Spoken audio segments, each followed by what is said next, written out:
스킨 부스터는 무조건 주사 시술인가? 주사는 좀 아프고 무서운데, 근데 제가 딱 요즘 피부가 한참 예민해지고 트러블도 되게 많이 올라왔거든요. 마이크로 니들링 할 때는 코까지 꼼꼼하게 들어가는 편이에요. 마무리 진정팩까지 다 한 모습이거든요.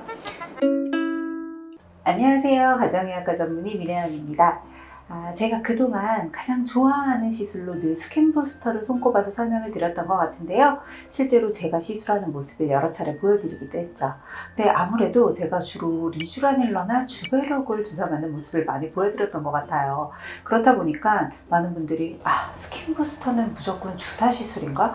주사는 좀 아프고 무서운데 주사 말고 다른 방법은 없나? 많이 물어보시더라고요. 사실 스킨 부스터라고 하는 시술은 피부에 좋은 영양 성분이나 수분 같은 것들을 직접적으로 주입하는 시술들을 말하거든요. 그래서 주사를 통한 방식도 있지만 다른 방식을 통해서 간접적으로 영양 성분들을 전달할 수도 있어요. 가장 대표적인 게 엑소좀이죠. 저는 사실 엑소좀도 굉장히 좋아하거든요. 엑소좀은 마이크로니들링을 통해서 주로 침투를 시키는데요. 아무래도 주사만큼 마이크로니들링이 확실하게 약물을 전달시키기는 조금 어렵다 보니까 저희 병원에서는 마이크로니들링으로 1차로 흡수를 시키고요. 2차는 LDM이라고 하는 초음파 기계로 한 번 더 흡수를 도와줍니다. 이렇게 되면 아무래도 엑소좀 같은 경우는 주사제가 아니기 때문에 주사 시술로 시술을 하는 것만큼 정확하게 약물을 피부 진피 깊숙하게 전달시킬 수는 없지만 보통은 표피에서 진피 3부 정도까지는 아주 효과적으로 약물이 전달이 되고 여기에서 여러 가지 항염 효과나 재생 효과 같은 것들을 얻을 수 있어요. 사실 스킨 부스터라는 게 어떤 게 가장 좋다, 나쁘다라는 게 아니라 각자의 피부 타입에 따라 또 내가 원하는 효과에 따라 잘 맞는 것들이 달라지거든요.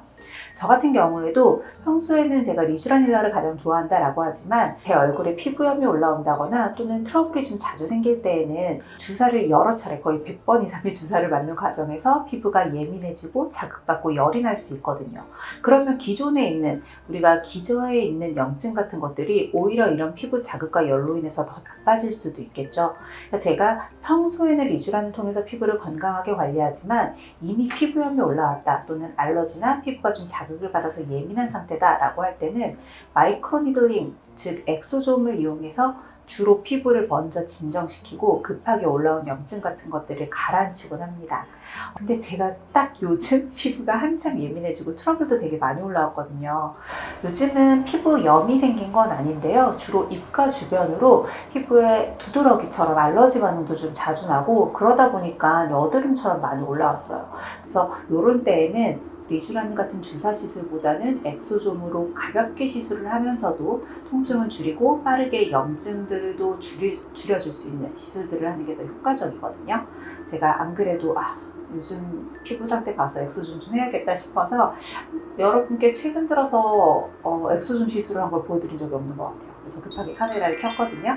엑소좀 시술을 할 때 저는 사실 마취를 안 하고 하기도 하는데 마취를 안 하면 조금 많이 따가워요. 그래서 이번에는 피부염이 있는 상태도 아니니까 저도 한 10분 정도 마취크림 바르고 그리고 1차로 마이크로니들링, 2차로 LDM 통해서 흡수시키는 모습도 한번 보여드리면서 설명드릴게요.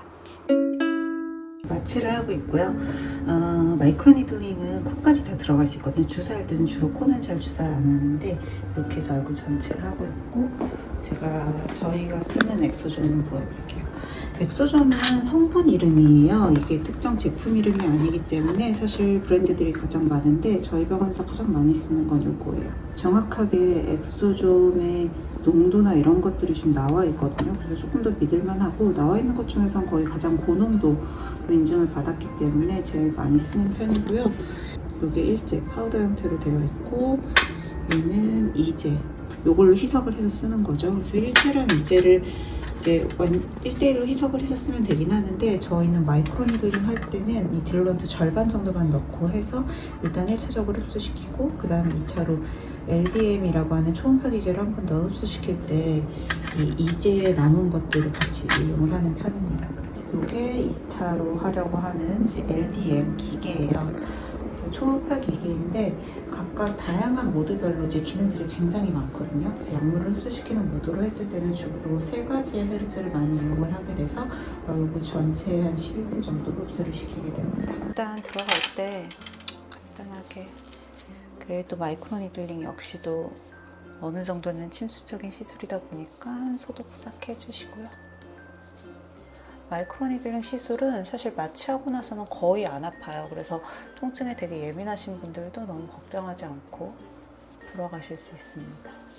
특히 엑소좀은 다른 스킨 부스터에 비해서 항염, 안티인플라마토리 이펙트가 되게 좋은 편이에요. 그래서 얼굴에 여드름이 되게 많이 나신다거나 아니면 지루성 피부염이나 아토피 피부염 같은 만성적인 피부염 때문에 피부가 좀 붉고 예민하신 분들한테는 이제 급성적인 염증들을 가라앉히는 데 있어서 되게 효과가 좋고요.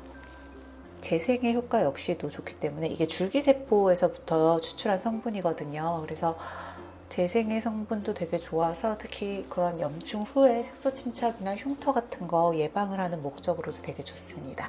마이크로니들링 시술은 아주 미세한 핀을 통해서 피부에 작게 구멍을 내주는 거기 때문에 모공을 축소시키는 데도 좋거든요. 그래서 늘 저는 마이크로니들링 시술은 코도 포함해서 합니다.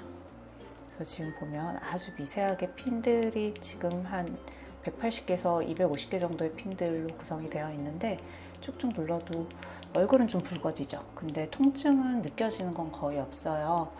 보통은 코에 피지 분비가 좀 많은 편이기 때문에 대부분 블랙헤드 같은 문제나 큰 모공 같은 고민을 갖고 계시는 경우가 많아서 마이크로 니들링 할 때는 코까지 꼼꼼하게 들어가는 편이에요.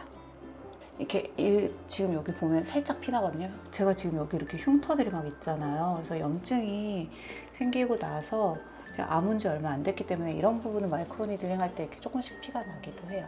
원래 입가 쪽이 색소 침착이 되게 잘 남거든요. 그래서 빨리 엑소좀 시술로 재생을 좀 빨리 할 수 있도록 도와서 흉터도 좀 생기지 않게 예방하려는 목적도 있습니다. 자, 이렇게 하면 금방 끝나죠. 별로 아프지도 않고 마이크로 니들링으로 하는 1차 흡수는 다 끝났어요. 이제 2차 흡수는 LDM으로 할 건데 LDM은 저희 직원분들한테 좀 부탁을 해서 들어가 볼게요.